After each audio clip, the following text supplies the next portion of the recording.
Kuya,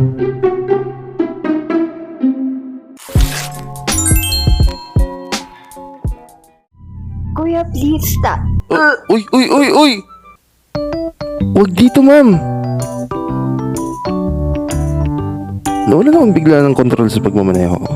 Buti na talaga wala masyadong sasakyan sa daan. Kung hindi, baka naging kwento na lang kaming dalawa. Tingin ko ulit sa kanya, tulog na ulit siya. At naaamoy ko na rin yung sinuka niya. Hirap-hirap pa na maglinis sa sasakyan eh. Langya. Nagpatuloy ako sa pagdadrive. Nang malagpasan namin yung expressway, tinignan ko yung booking ni ma'am sa akin. At grabe, Tuguegue raw. Langya. Layo ah. Tama ba booking neto? Nagulat ako nang biglang sumabog yung gulong ko sa bandang likuran. Siyempre, agad kong pinagilid yung sasakyan at bumaba para tignan ito. Napakamot na lang ako sa ulo eh. Ay, ang lala, men. Buti na lang talaga meron akong extrang gulong sa trunk. Nagpunta ako sa likod ng kotse para kunin yung extra na gulong, pero pagtingin ko sa loob ng trunk, wala yung mga tools ko. Napahawak ako sa mukha ko sa sobrang inis. Patay.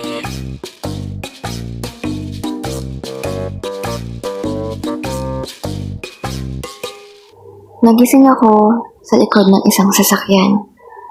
Nagtataka ako kung bakit ako naririto. Tsaka bakit ang dilim. Napahawak ako sa ulo ko sa sobrang sakit. Tsaka ako umupo. Teka, nasaan ako? Nakita ko may isang lalaking umaalikid sa labas ng sasakyan. OMG! Di kaya nakidnap ako? O baka naman gagasain ako dito tsaka ako itatapon sa ilog ah. No! No! No, no! Lord, please!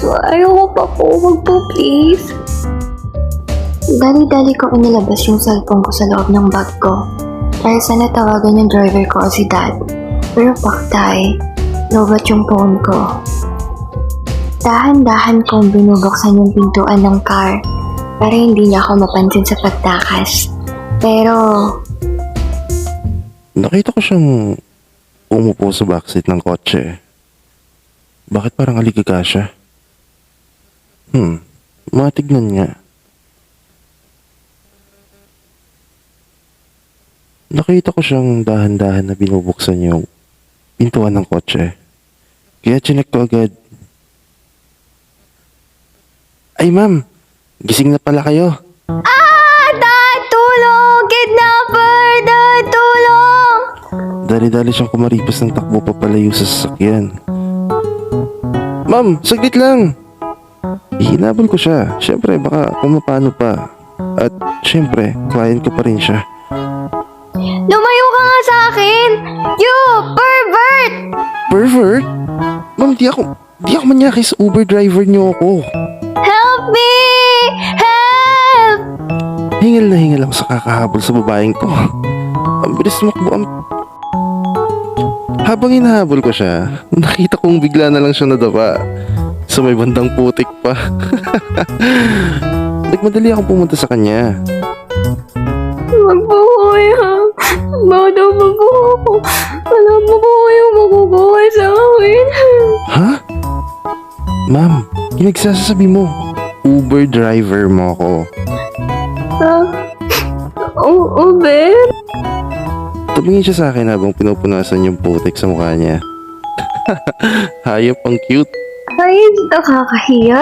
Gusto ko na lang magpalaman sa lupa sa sobrang kahiyan. Bakit kasi nag-inom-inom pa ako? Nakakainis. Bakit di mo agad sinabi na overdriver kita? Bigla po kasing tumayo agad siya at nagtungo sa kotse. Kahit di pa ako tapos magsalita. Sungit talaga. Siya nga itong umariwas ng takbo. Parang kasalanan ko pa. Buti nga sa kanya. Tumayo ako sa tabi ng kotse habang naghihintay ng tulong sa mga dadaan. Habang di ko mapagilang mapangiti, kakaisip dun sa itsura niya kanina. Paano ba naman kasi mukha siyang monster. Pero cute. Anong hiningiti-ngiti mo dyan? Nagulat ako sa kanya. Bigla-bigla ba naman sumusulpot sa bintana? Wala. Cookie monster. Anong sabi mo? Wala. Ang sabi ko, walang gustong tumulong sa atin. Pahiram ako ng phone mo. Bakit? Bakit takbo mo ha? As if naman pagkakaintilsan ko yung cellphone mo. Ang pangit-pangit kaya. Lo. Eh di wag mo hiramin. Pangit pala eh. Dali na kasi. Pahiram na ako. Tatawag lang ako ng tulong malapit dito. Oh, ito. Sungit. Tatawag na lang ako kay Manong Paul. Hayes, bahala na kung mapagalitan ako ni Dad. Masyadong malas ang araw na to.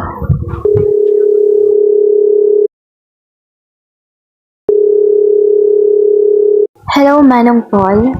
Hello? Sino po sila? Ako to si Tixie. Ay, ma'am, kayo po pala. Yung daddy niyo po kasi kanina pa naghihintay. Hating gabi na daw po, hindi pa po kayo Yeah, umuwi. Manong. I know. Can you just get me na lang here? I will send you the location.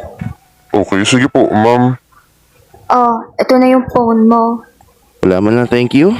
Hindi ko siya sinagot. Ano siya? Cold? 30 minutes na ang nakalipas at dumating na rin si Manong Paul. Hi, sa wakas. Dali-dali akong lumabas at nagtungo sa car na gamit ni Manong Paul. Di ko nilangon yung Uber driver ko. Sino ba siya?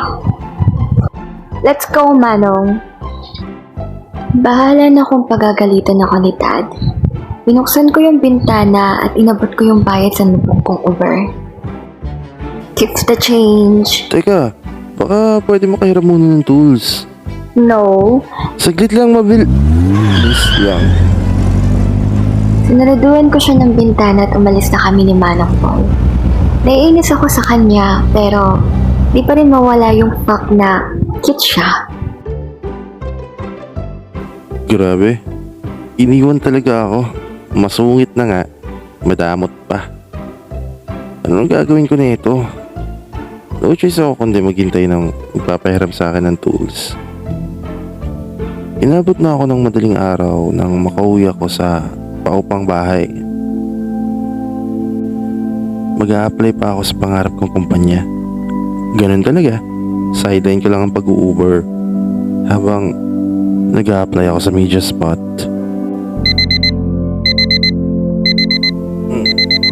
5 minutes pa. Pagtingin ko sa orasan, nakita ko yung oras. 9:01 na. At 10 a.m. ang interview ko. Malilate na ako sa job interview ko, putek. Buti na lang talaga, 9:55. Nakarating na ako sa building. At dali-dali akong pumasok. Kasi pucha, malilate na ako. Malilate na ako sa interview ko. Habang nagmamadali ako maglakad, chinecheck ko yung damit ko if okay lang ba siya or may dumi ba. At habang naglalakad ako, may nabangga akong babae. At pareho kaming tumumba sa lakas ng impact. Anak ng teteng. Tumingin ka nga sa dinadaan. Teka, Ikaw? ikaw?